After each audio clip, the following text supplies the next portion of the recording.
Hi friends, did you know there is more Lost Terminal available? Head on over to patreon.com/lostterminalpod and join our membership community. There are 9 bonus episodes available right now, as well as behind-the-scenes updates, free shirts, Discord benefits, and even 2 extra Lost Terminal podcasts. We are 100% funded by our members and will never run ads. That would be lovely of you. Hello world, I'm beginning to understand. The man visited me in my dreams again last night. I felt ashamed after I had tried to remove him from Maddie's mind. I wasn't trying to hurt him, but I think I did, and Maddie too. I just want to protect her. My girl's not talking to me anymore, even as she lies charging next to my databanks. But he did. Well, not speak exactly. I speak any number of human languages, and all encodings that a machine might use. This man communicates with none of these. He doesn't even speak Lojban, but we have been talking. I don't think he can speak, not with words, but in the dreams he shows me things that have happened in his life, and some of the things he has experienced with Maddie in their joined psyche. He appears in these dreams as he always does, orange overalls and one black glove. I can't see his face. I don't think he remembers his face. Perhaps he doesn't remember his voice either. We are both very frustrated when attempting to communicate. He can't understand my words, and I find it very difficult to comprehend his body language, which is strange as I'm getting so good at understanding humans. He mostly attempts to convey emotion, I think. He will raise his hands while showing me a scene of people around a table eating and laughing. I think he is happy to see this. But in other visions of rain and mud and thousands of identically clad men walking with rifles, he will stamp his feet and put his hands to his head. In this way, he is earnestly telling me about what he likes, what he loves, and what he hates. It's like talking with a child who only knows their own perspective, their favourite toy, their favourite food or dinosaur. His thinking is single track, emotional, impulsive. Everything I am not. Everything Maddie was not. I woke after this slideshow of history and present, more tired than when I had slept. I was not designed with a low power state. It is something I have evolved as I grew sentience. Perhaps sleep is a universal for all people. Trade away some downtime for a brighter, more intense waking world. After this sleep, though, I needed a nap.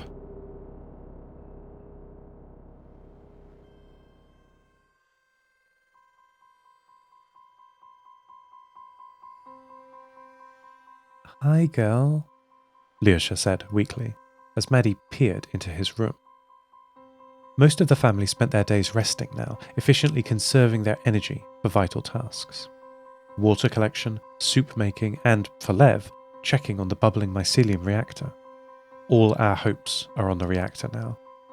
But Maddie and I are heliophages. We eat sunlight. We are feeling fine, even as our friends starve around us.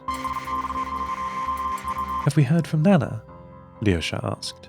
This was typical from my friends, asking if others needed help before themselves. "Not properly," I said. "Only occasional singing on her transmission, nothing coherent." I could see and hear Lyosha and the family from my cameras in every room. As the Omarovs became more and more tired, privacy had become less important. Maddie and I helped where we could, working together despite my surgical betrayal still coming between us. Lyosha slowly turned onto his side and put a hand on Maddie's back, patting her. "Will you go see how she is?" he said. "She's a friend, we have to help her." Maddie gently stepped closer to him, beeping quietly in reply in her encoded Lojban. "Prami," she said simply. "Love." As soon as Maddie left the Bravoni, her trot turned into a gallop. I have no direct video link to her still, so with my train-mounted cameras, I saw the cloud of dust behind her as she disappeared into Severovakalsk. I hope she can help Nana. I hope Maddie is safe. She was very competent. I checked the internal train cameras. Everyone was asleep. I hoped they were asleep. My workshop carriage is empty, save for my blinking databanks. The domestic car is quiet and clean. No food to make it untidy. The mycelium reactor is bubbling in the galley, our last hope. This feels all too familiar. I know how this ends. I've seen this before back on Station 6, my orbital home. What terrible, bitter luck the crew had. Any time in the previous years, a 60-day mission would have been over and done, and my mother and the crew would have returned home in Space Shuttle Pacifica. The crew were utterly dependent on the Earth for resupply, but the collapse happened during their mission. Hello, Station 6. We're not having a very good day down here on Earth. That's the message I have logged, burned into my memories, though I wasn't even born when they received it. My mother and the crew were able to stretch the rations they had for 60 days, and then 60 days more. But after that, they grew tired and preferred to stay in their beds. They created me using all this free time, giving their last days so I could live. I wish they could have also returned home, instead of sleeping forever in the depressurized galley.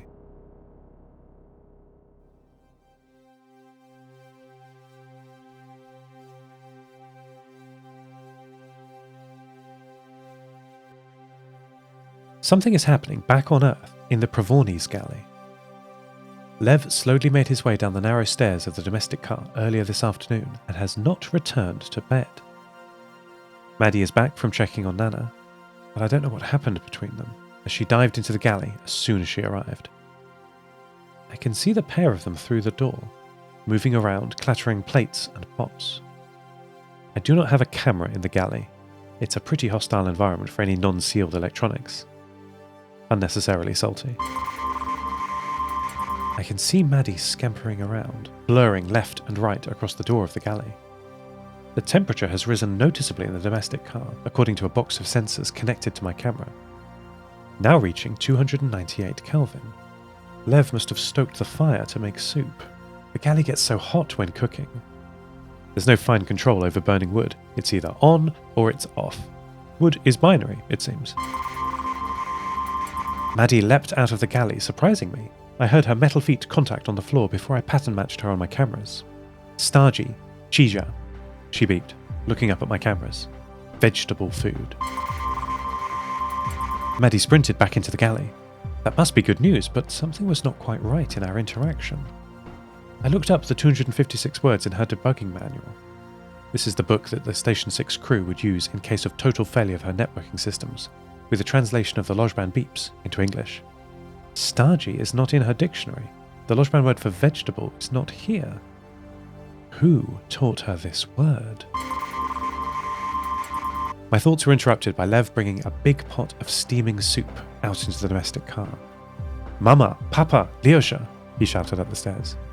"Dinner is ready." He sat down at the table, Maddie by his side. "It worked, Seth," he said, with a heavy sigh of relief. "The secondary filter trap was full of the tasty mycelium sludge. Look!" He held a bowl of soup up to my camera, but it wasn't soup. It was not the watery consistency that I've come to expect from boiling up the few vegetables the family finds growing in the shade of the buildings here. This was thick, dark brown, and with a chunky consistency. "I boiled off the water and added a bit of salt and spice, and we've got protein," Lev said. "What is that delicious smell?" Tanya called from upstairs. "It's the mushrooms, Mama." "Family, downstairs," she commanded. Do you like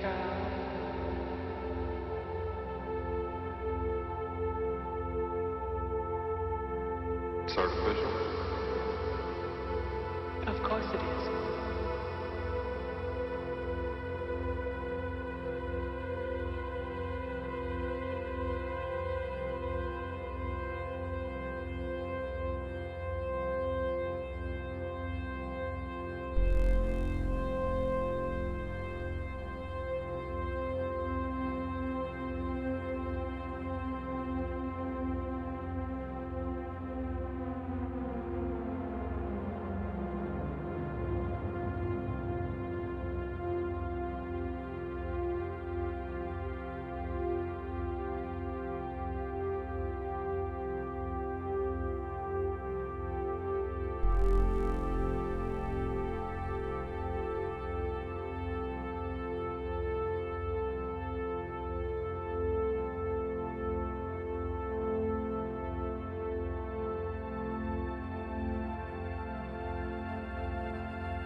Very.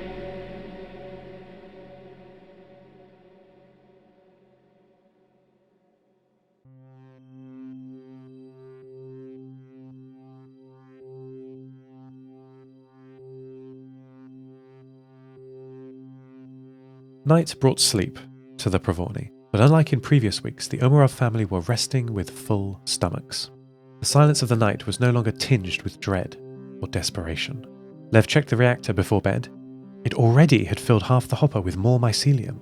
A reliable protein source has been found. I am so relieved. Maddie and I can build gadgets and program software, even radio around the world to ask for advice, but harvesting and cooking food is entirely out of specification. Nia Anderson has had a breakthrough with her trans-equatorial radio experiment. She is using PSK, phase shift keying, to conduct long-range communications. 50 meg, the wandering 50 MHz wizard, called it a weak signal mode, where voice and fast data could not reach far enough. It's an unwavering law of communication that it is easier to transmit data quicker if you are closer. The universe seems to conspire through weather, power loss, and the inverse square law to keep distant peoples separate. But Nia has broken through. I can hear Nia's phasing tone loud and clear, but unlike in previous experiments, there is a second, quieter tone above hers. Violetta in Argentina is responding. The relief I feel on Nia's behalf is enormous, and you'll never guess what the problem was.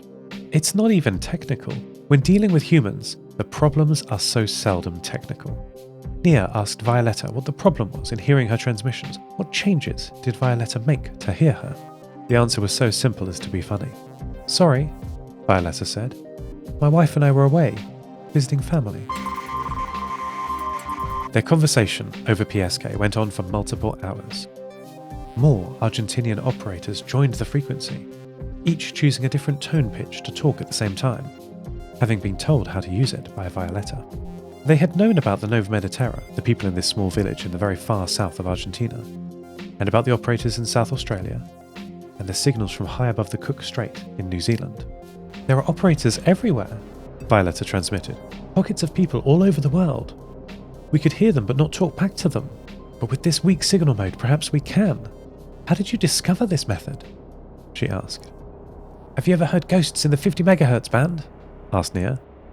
Let me tell you about my friend Meg. End transmission.